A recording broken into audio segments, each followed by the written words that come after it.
Hi friends, அஸ்ஸலாமு அலைக்கும். Welcome to my channel. இன்றைக்கி நம்ம சேனலில் பச்சரிசி மாவு, உளுந்து மாவு எல்லாம் சேர்த்த நல்ல டேஸ்டியான முறுக்கு ரெசிபி பார்க்க போகிறோம். எப்படி பண்ணலான்னு வாங்க பார்க்கலாம். இந்த முறுக்கு நல்ல கிறிஸ்பியாட்டு இருக்கும்.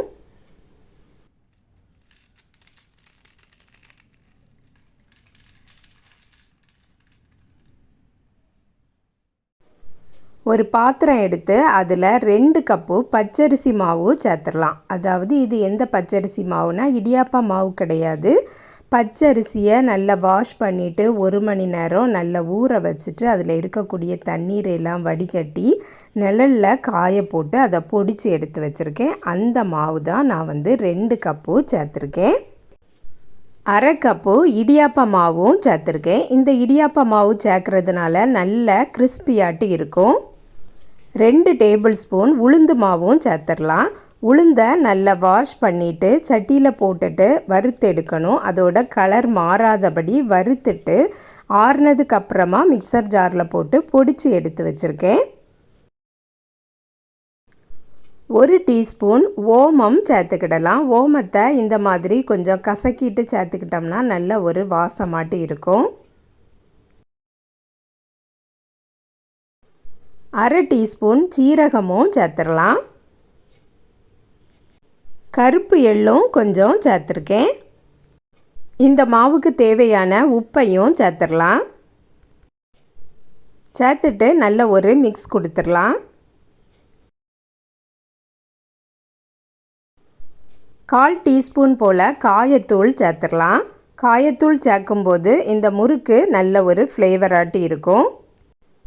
1/2 டீஸ்பூன் வத்தல் தூள், கொஞ்சமாக மஞ்சள் தூளும் சேர்த்துடலாம்.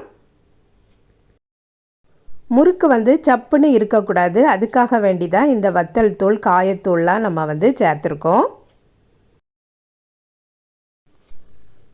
1 டேபிள் ஸ்பூன் வெண்ணெய் எடுத்திருக்கேன். இதை சூடாக்கிட்டு வந்துடலாம். சூடு பண்ணின வெண்ணெயை இந்த மாவில் போட்டுட்டு மிக்ஸ் பண்ணலாம். வெண்ணெய் எல்லா இடமும் படுது மாதிரி நல்லா மிக்ஸ் பண்ணி கொடுத்துக்கிடலாம். கொஞ்ச நேரம் பொறுமையாட்டு மிக்ஸ் பண்ணணும்.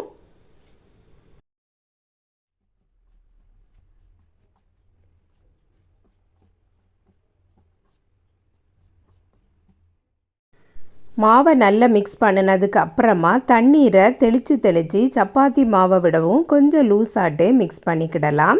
இந்த தண்ணீர் பார்த்திங்கன்னா லைட்டாட்டு சூடாட்டு இருக்கணும். கொதிக்க தண்ணீர்லாம் ஊற்றணுன்னு அவசியம் இல்லை. லைட்டாக சூடு பண்ணின தண்ணீரை ஊற்றி தெளித்து நம்ம மிக்ஸ் பண்ணலாம்.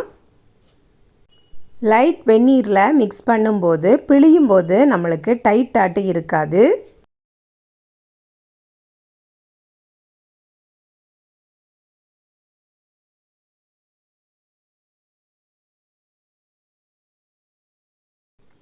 மாவை நல்ல சாஃப்டாக மிக்ஸ் பண்ணியாச்சு. நம்ம சேனலில் ஏற்கனவே சுத்து முறுக்கு எப்படி பண்ணலான்னு வீடியோ போட்டிருக்கேன். பார்க்காதவங்களுக்கு லிங்க் கொடுக்குறேன், செக் பண்ணி பார்த்துக்கிடுங்க.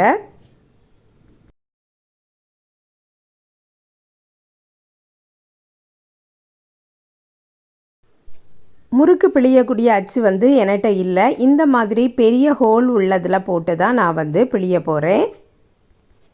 இந்த சில்லை விடவும் இன்னும் கொஞ்சம் கூட பெரிய பெரிய ஹோல்ஸ் இருந்துன்னா முறுக்கு பார்க்குறதுக்கு ரொம்ப அழகாட்டு இருக்கும். என்கிட்ட இருக்கிறது சின்ன சின்ன ஹோலாக தான் இருக்குது. ஃபுல்லாக போடணுன்னு அவசியம் இல்லை. பாதி அளவு மாவை போட்டுட்டு பிழியலாம்.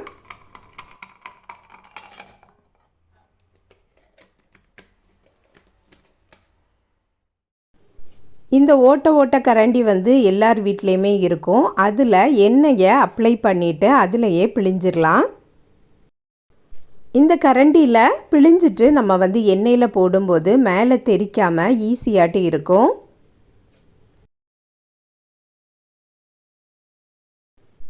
எண்ணெய் நல்ல ஹீட்டானதும் நம்ம பிழிஞ்சு வச்சுருக்கக்கூடிய முறுக்கையெல்லாம் போட்டுடலாம்.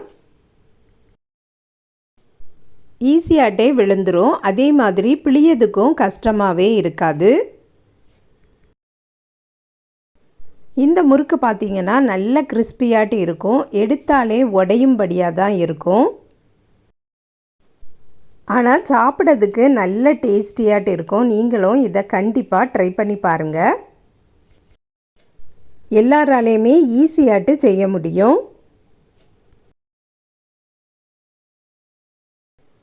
சீக்கிரமாகவே குக் ஆயிரும். திருப்பி திருப்பி போட்டுட்டு சரியான ஒரு கலர் வந்ததுக்கு அப்புறமா வெளியில் எடுத்துடலாம். ஓமம், சீரகம், எள்ளு, காயம்லாம் போட்டிருக்கிறதுனால நல்ல டேஸ்டியாட்டு இருக்கும். வெண்ணெயும் போட்டிருக்கிறதுனால நல்ல ஒரு கிறிஸ்பியாட்டு இருக்கும். இந்த முறுக்கு பார்த்திங்கன்னா எண்ணெயும் குடிக்காது, ஊற்றின எண்ணெய் அப்படியே தான் இருக்கும்.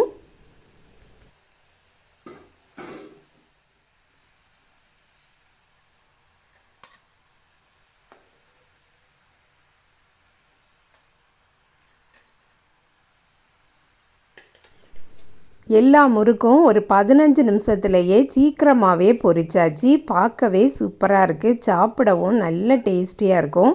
நீங்களும் இதை கண்டிப்பாக ட்ரை பண்ணி பாருங்கள் ஃப்ரெண்ட்ஸ். இந்த வீடியோ பிடிச்சிருந்தா லைக் பண்ணுங்கள், ஷேர் பண்ணுங்கள்.